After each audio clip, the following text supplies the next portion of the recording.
मैं सतपाल सिंह, लखनऊ, उत्तर प्रदेश। आज मैं इलेक्टोरल बॉन्ड पे बात करना चाहता हूं। जब सीजीआई ने 21 दिन का टाइम दिया था, फिर 13 दिन बाद ऐसा, सॉरी, 2 दिन पहले, 3 दिन पहले, यानी कि 18-19 दिन बाद ऐसा क्यों कहा गया कि हमें 30 जून का समय चाहिए?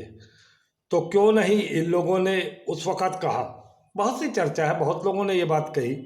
मैं यहाँ पे कुछ डिफरेंट कह रहा हूँ। यहाँ मैं सीजीआई को, चंद्रचूड़ जी की कमेटी को, या जो भी है, जो भी इससे जुड़ा संबंधित आदमी है, उनको मैं सबको देश का दुश्मन मानता हूँ कि अपने पद पर रहते हुए पद की गरिमा नहीं रख पाते हैं ये लोग और बन जाते हैं सीजीआई। सीजीआई क्यों बन जाते हैं जब आप अपने पद की गरिमा को ही नहीं रख सकते? आपके पास कोई आदमी 19 दिन 18 दिन बाद आता है और आप उसको कहते हो कि वो जब समय मांगता है तो आप उसे 11 मार्च तक टाल देते हो। आपने अपना भी अपमान नहीं समझा कि नहीं, ये हमारा अपमान है? क्योंकि कानून, सीजीआई हो या कोई हो, इनके सबको डिजिटल के बारे में, ऑनलाइन में कैसे क्या सिस्टम होता है उसको चलाना आता है, और इलेक्टोरल बॉन्ड का नंबर भी होता है, जो कि सीबीआई खुद इस चीज़ को पहले ही कह चुकी थी कि विदाउट नंबर उसको नहीं बन सकता खाता। वो इलेक्टोरल बॉन्ड नहीं बन सकता, नंबर तो करना पड़ेगा, क्योंकि हमें कहीं ना कहीं उसे दिखाना करना, जो भी उनका अपना एक तरीका होता है।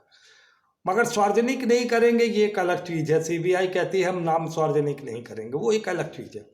मगर नंबर से अगर जब कभी इस चीज़ की बात आ गई कि ये पैसा किसको जा रहा है और कौन दे रहा है और कौन कर रहा है, तब सीजीआई इतना हास्यपद बयान देता है, या सीबीआई तो हास्यपद देता ही है, और सीजीआई भी हाथ पे हाथ धरा बैठा रहता है, उसे अपना अपमान नहीं लगता, या वो इसके पीछे कोई खेला करना चाहता? मैं थोड़ा सा और चला जाता हूँ, कुछ डीप में जाना चाहता हूँ। मैं ये कहना चाहता हूँ कि कहीं ना कहीं सीजीआई जो एक पीठ होती है, उसका जो ये निर्णय था 21 दिन का, मुझे लगता है कि कहीं ना कहीं ये चीज़ें थी, आएंगी सामने, कि ऐसा हो सकता है, कुछ ऐसा करे सरकार, इस तरीके के सीबीआई पे दबाव बनाए, और वही हुआ।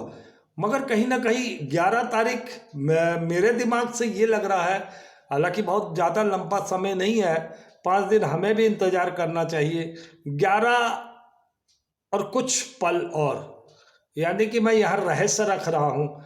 सरकार से कहीं ना कहीं सीजीआई भी बचना चाह रही है और उस समय को पार करना चाह रही है, जो समय मैं निर्धारित कर रहा हूँ या जो मैं सोच रहा हूँ उसे मैं ओपन तो नहीं कर रहा हूँ।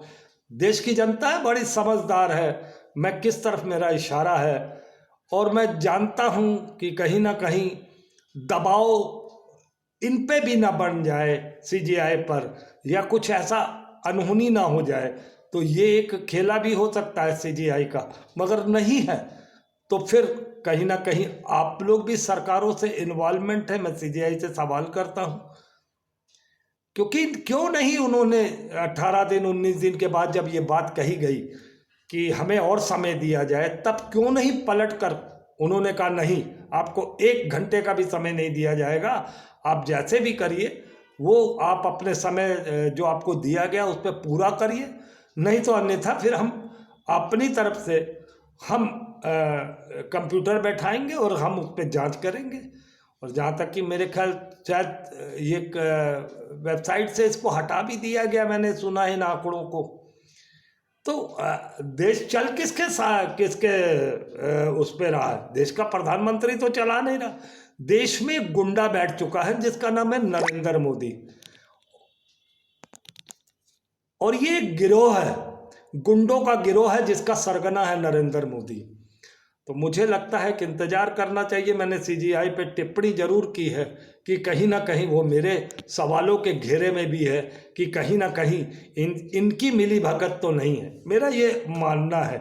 आप लोगों को मेरा ये वीडियो कैसा लगा, समझ पाए हो तो समझिएगा, सवाल जवाब करने की ज़रूरत नहीं है मुझसे, क्योंकि मैं भी उतना समझदार नहीं हूँ, मगर मैं बताऊँगा वक्त के बाद कि मैं कितना समझदार हूँ। जय हिंद, वंदे मातरम।